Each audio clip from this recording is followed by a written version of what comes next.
दिवाळीच्या शुभेच्छा सगळ्यांना. सगळे लोक दिवाळीमध्ये अडकलेले आहेत. फक्त एकच दिवाळी दिसते जोरात. राज ठाकरेंनी काल एक गंभीर आरोप केला आहे. राज्य निवडणूक आयोगावर 96 लाख बोगस मतदार नोंदवले गेलेले आहेत आणि या सगळ्या मतदानाच्या प्रक्रियेवर संशय व्यक्त करताना काल तुम्ही आणि महाविकास आघाडीच्या नेत्यांनी निवडणूक आयोगावर मोर्चाची घोषणा केलेली आहे. 1 तारखेला मोर्चा असेल, काही ठरली आहे स्ट्रॅटेजी तुमची? नक्कीच. काल महाराष्ट्र नवनिर्माण सेनेचे प्रमुख राज ठाकरे यांनी त्यांच्या कार्यकर्त्यांच्या मेळाव्यामध्ये विशेषतः खास करून निवडणूक आयोग, निवडणूक याद्यांमधले घोटाळे, निवडणूक यंत्रणेतला भ्रष्टाचार यावर भाष्य केलं. आणि त्याच्यातला जो महत्वाचा मुद्दा आहे की आजही महाराष्ट्रातल्या निवडणूक मतदार याद्यांमध्ये साधारण 96 लाख मतदार बोगस आहेत. 96 लाख म्हणजे मी ज्याला आपण राऊंड फिगर म्हणतो ते 1 कोटी. 1 कोटी मतदार बोगस असणं म्हणजे निवडणुकीचा निकाल पूर्ण या बोगस मतदारांच्या हातामध्ये आहे. आता विधानसभा निवडणुकीनंतर मुंबईमध्ये 4 दिवसामध्ये 6.5 लाख मतदार वाढवले गेले. 6.5 लाख हा काय प्रकार आहे? कुठून येतात?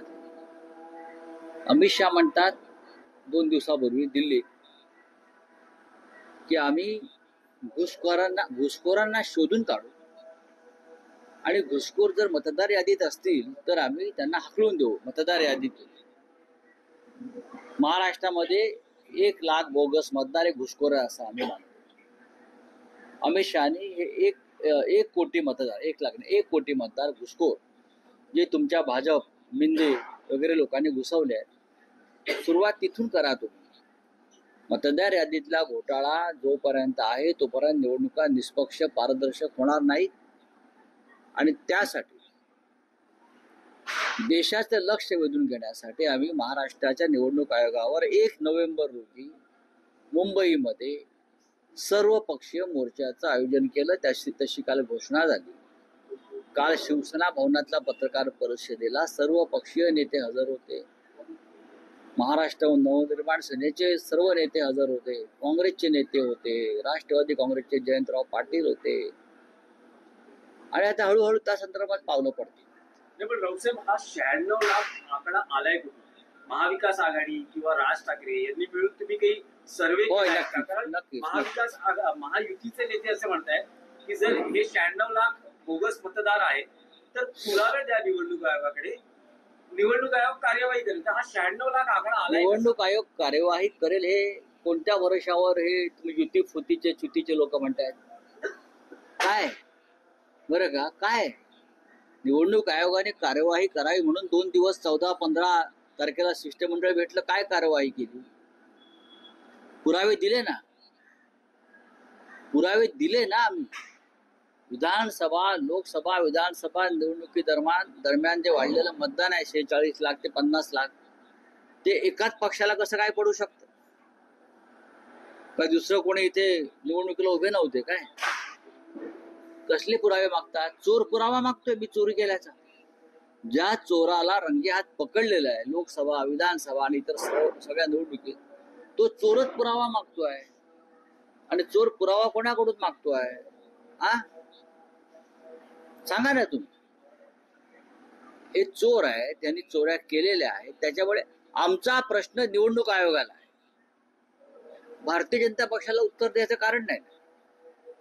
आमचा प्रश्न संविधानिक पदावर बसलेल्या संस्थेला आहे. ते उत्तर देतील.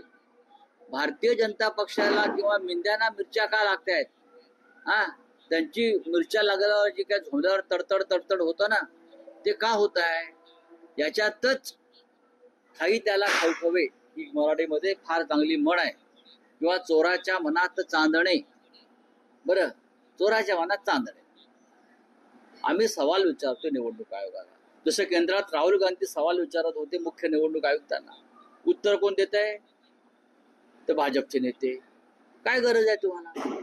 निवडणूक आयोग ही जर स्वायत्त संस्था असेल तर आमच्या प्रश्नांची उत्तर आणि आमच्या शंकांचं निरसन हे फक्त निवडणूक आयोगानं करायला पाहिजे. जर भारतीय जनता पक्ष उत्तर देत असतील किंवा मिंदे उत्तर देत असतील याचा अर्थ निवडणूक आयोग आणि ह्या सगळ्या लोकांची मिलीभगत आहे. हे जॉईंट व्हेंचर आहे भ्रष्टाचार आणि घोटाळे करणे.